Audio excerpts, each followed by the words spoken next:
Hello, happiness abounders, and welcome back.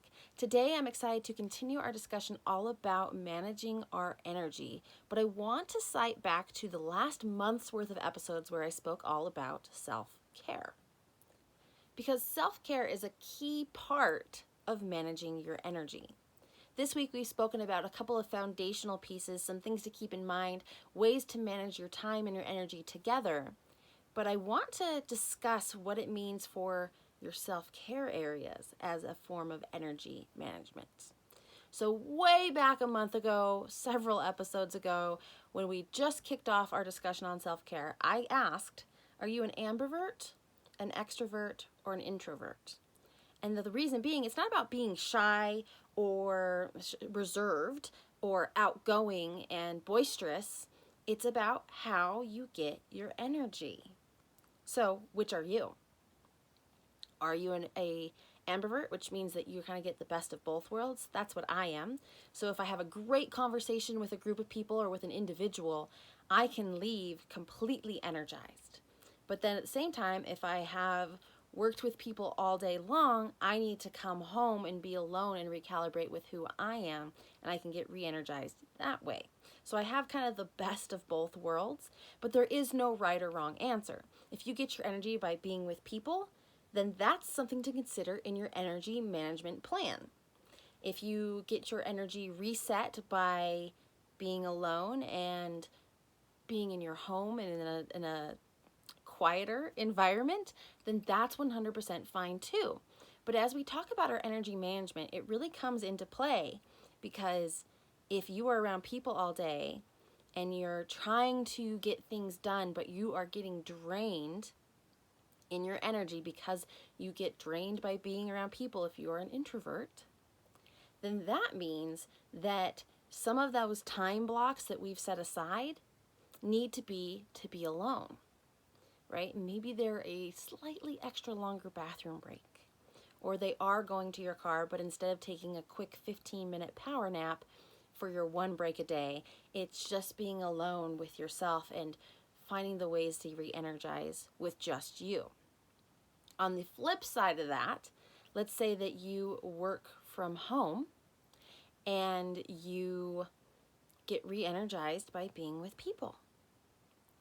So you're constantly feeling your energy being drained because it might just be you.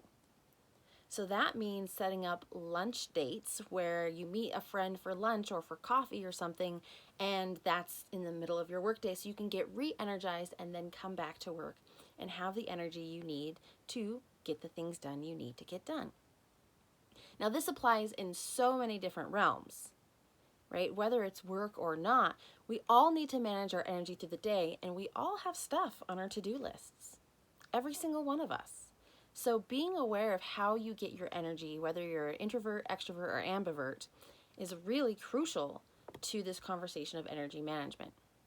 The next piece of this that correlates to last month's entire theme on self-care is then taking a look at where you're lacking when it comes to the 5 areas. So quick recap, the 5 arenas or areas of self-care are social care, intellectual, emotional, physical, and spiritual, right? So if you feel like you may be lacking in one of those areas, that may be an area that you could bump up to increase your energy management.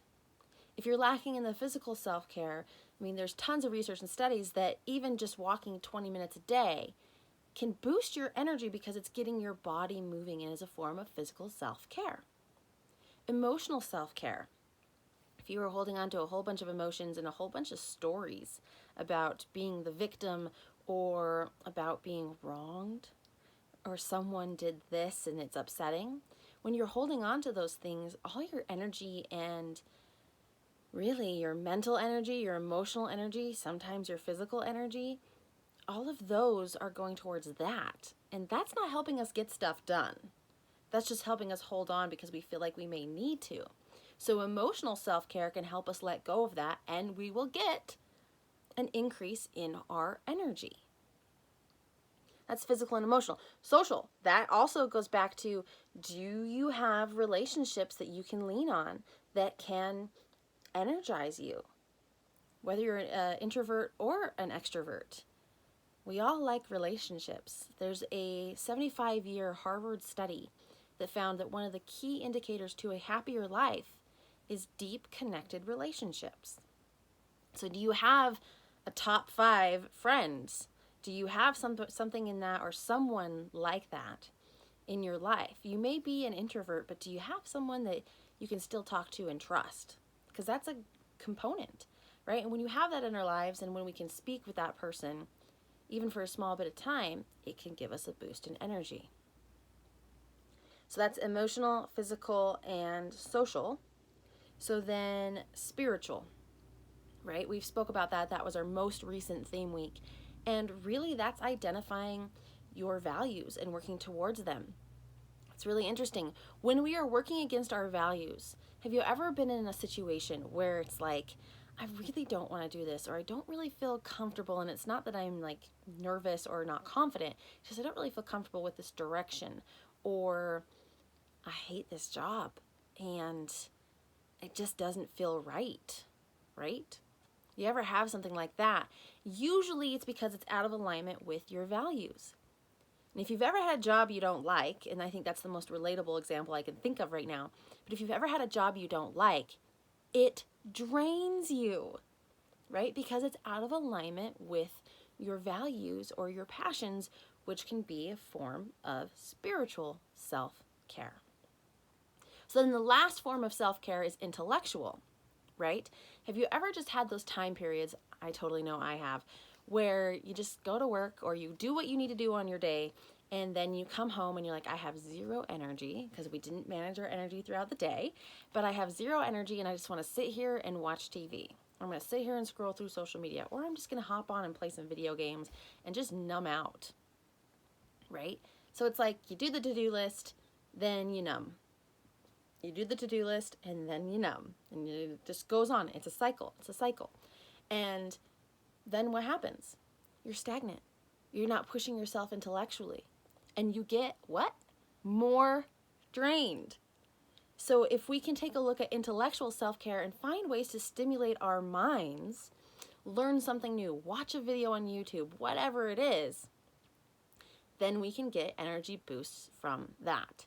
So in this conversation of energy management, self-care is a pretty key component, right? Whether you're focusing on those 3 foundations, which we discussed in episode 376, and again yesterday, whether it's those 3 foundations, if you have those, next level of energy management is looking at those arenas of self-care, seeing where you're lacking, making some small adjustments, and seeing if it results in an energy boost. And again, the whole point of the managing our energy is so that we can do the things we need to do in our lives. We can go after those big goals because we have the energy to do it. We're not drained from so many other things that it feels impossible to add one more thing to our plate. We're not putting things on the back burner because we feel like we just can't do it. Instead, we have the energy, we have the motivation, we've connected it with time management, we're feeling fantastic. Let's go for these goals. And when we can do all of these things, quite frankly, we can be happier in our lives. So I'm going to leave you with that today. First challenge is to look at yourself and go, am I introvert, extrovert, or ambivert? And how do I get my energy? And then take a look at those arenas of self-care and figure out where you may have a little bit of a disconnect and make some small adjustments, pivot a few little things, and see how it can increase your energy. So all of that said, have a wonderful day. Take up the challenge on those things, and above everything else, remember, you are capable of happiness abound.